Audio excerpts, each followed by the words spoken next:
Exodo Kapitulo 39. Ang mga kasuotan ng mga saserdote. At sa kayong bughaw, at kulay ube, at pula, ay gumawa sila ng mga kasuotang mainam ang pagkayari upang gamitin sa pangangasiwa sa dakong banal, at ginawang mga banal na kasuotan kay Aaron, gaya ng iniutos ng Panginoon kay Moises. At kanyang ginawa ang ipad na ginto, na kayong bughaw, at kulay ube, at pula, at linong pinili. At kanilang pinukpok ang ginto na pinanipis na paaba at pinutol na ginawang kawad na ginto, upang itahi sa kayong bughaw, at sa kulay ube, at sa pula, at sa lino na gawa ng bihasang manggagawa. Kanilang iginawa ng mga pangbalikat, na nagkakasugpong, sa dalawang dulo ay nagkakasugpong. At ang mainam na pagkayaring pamigkis, na nasa ibabaw ng ipad upang ibigkis, ay kaputol at gaya ng pagkayari ng ipad, na ginto, at kayong bughaw, at kulay ube, at pula, linong pinili, gaya ng iniutos ng Panginoon kay Moises. At kanilang ginawa ang mga batong onyx na pinamutihan ng kalupkop na ginto, na ayos ukit ng isang panatak, ayon sa mga pangalan ng mga anak ni Israel.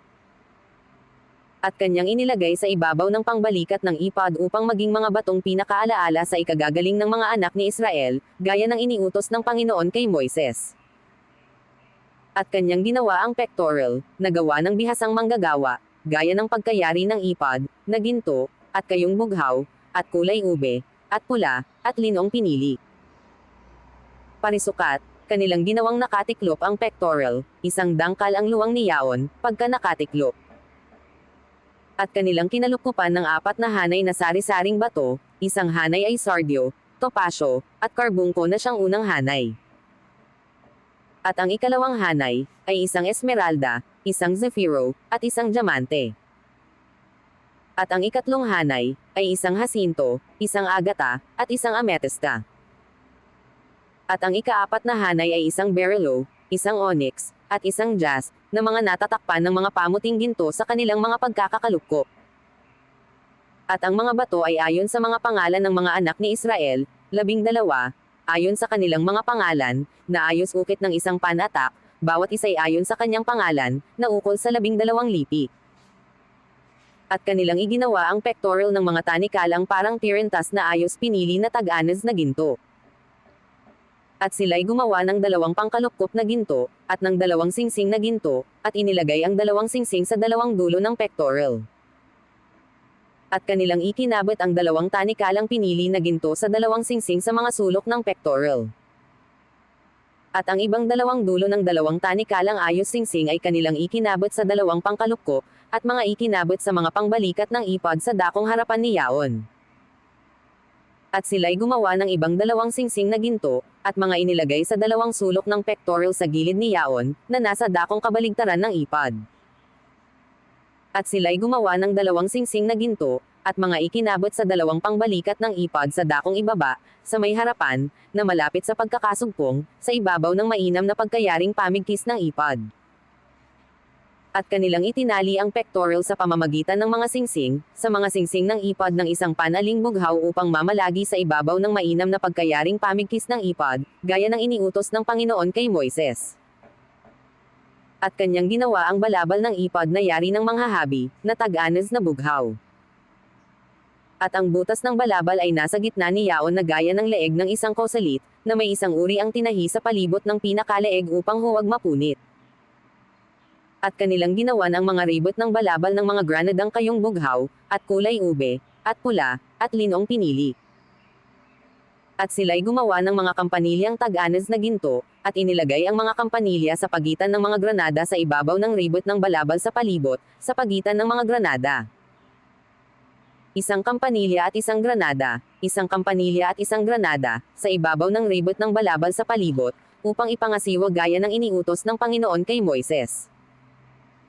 At kanilang ginawa ang mga tanika na lino na yaring hinabi para kay Aaron, at sa kanyang mga anak. At ang mitra na lino, at ang mga mainam na tiara na lino, at ang mga salawal na lino na kayong pinili na lino. At ang bigkis na linong pinili, at kayong bughaw at kulay ube, at pula, na gawa ng mangbuburda, gaya ng iniutos ng Panginoon kay Moises. At kanilang ginawa ang laman ng banal na korona na tag-anes na ginto, at sinulatan ng isang titik na ayos ukit ng isang panatak, banal sa Panginoon. At kanilang tinalian ng isang panaling bughaw, upang ilapat sa ibabaw ng mitra, gaya ng iniutos ng Panginoon kay Moises. Tinitingnan ni Moises ang tabernakulo. Gayon natapos ang buong gawa sa tabernakulo ng kapisanan, at ginawa ng mga anak ni Israel ayon sa buong iniutos ng Panginoon kay Moises, gayon ginawa nila. At kanilang dinala ang tabernakulo kay Moises, ang tolda at ang lahat ng mga kasangkapan ni Yaon, ang mga kawit, ang mga tabla, ang mga barikilan, at ang mga haligi, at ang mga tungtungan. At ang takip na mga balat ng mga tupa na tinina sa pula, at ang takip na balat ng mga poka, at ang lambong ng tabing.